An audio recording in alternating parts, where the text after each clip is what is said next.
naman mga kapatid, nandito naman tayo ngayon sa may pangalan dito. Ayan, natanggal yung relo natin. Anong nangyari?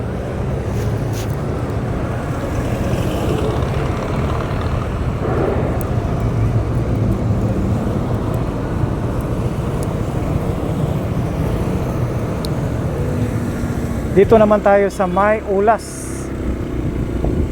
Nandito naman tayo sa May Ulas mga kapatid, no? Ulas. Sa May Ulas, Davao City.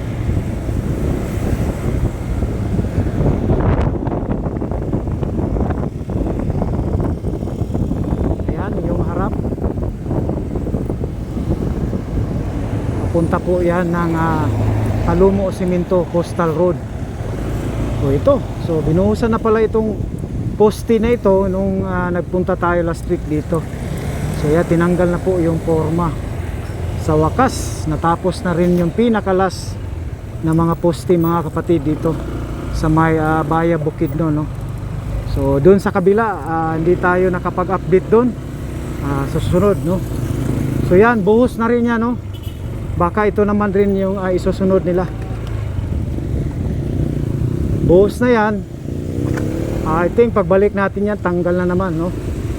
So ito pa tama yung ma-apply over. Pag natapos yun, dito sila. So ayan, ito po yung update ng Ulas Viaduct. Ito po yung kalsada na ito ay going to Mintal, Davao City, Marilog. Yun, diretso-diretso na po ng Bukidnon, via Bukidnon. So connect po ito sa Talumo, dun sa may Talumo Cemento Coastal Road, no? Na-vlog ko na yan sa mga past vlog natin, dun sa ating 23, 24, 25, no, na mga taon, no? Binablog ko yun saan po yung kalsada lulusot. Ayan, ito. So may forma na doon, no? Kita natin may forma na.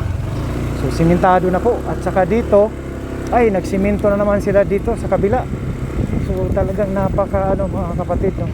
Napakabilis. Ayan. Last week wala ito. So ngayon nandito na. So si Toy na yung Toy. Si Toy na yung humiga. Okay. So ito po yung update dito sa may Ulas Viaduct. At tayo po ay pauwi na.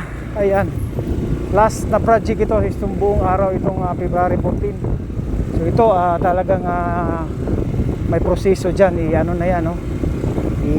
Pangalan dyan, gagawin pa yan ng ikakabkab nila o iskabit nila yan, no? Talagang nila yan mga kapatid, no? Siguro baka lalagyan pa nila ito ng pilote dito. Ayan, before ito pangalan dyan. So hukayin pa nila, i-excavate nila ito para talaga matigas yung lupa, yung kakainat na ng lupa dito.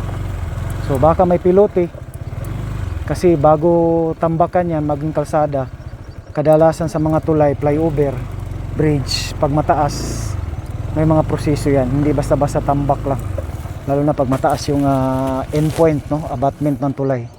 So yan, nasa mga mga 8 meters, 7 meters to 8 meters ang taas. So yan, abangan na lang natin kung ano ang gagawin nila dito. Okay, so yun lang mga kapatid, maraming salamat. God bless you all as you watch, and bye bye na po sa lahat ng ating mga subscriber dyan. Thank you and God bless. Ayan.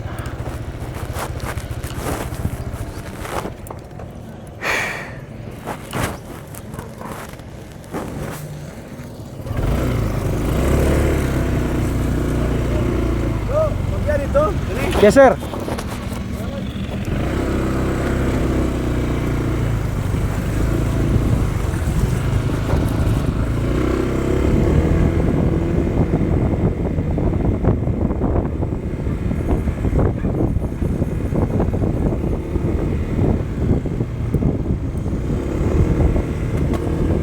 Yan, so thank you so much.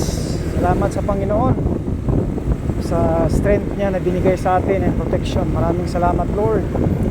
God bless you all as you watch. Ito na po yung kalsada going to Bukidnon. Yan, oh. So dito wala nang aayusin dito.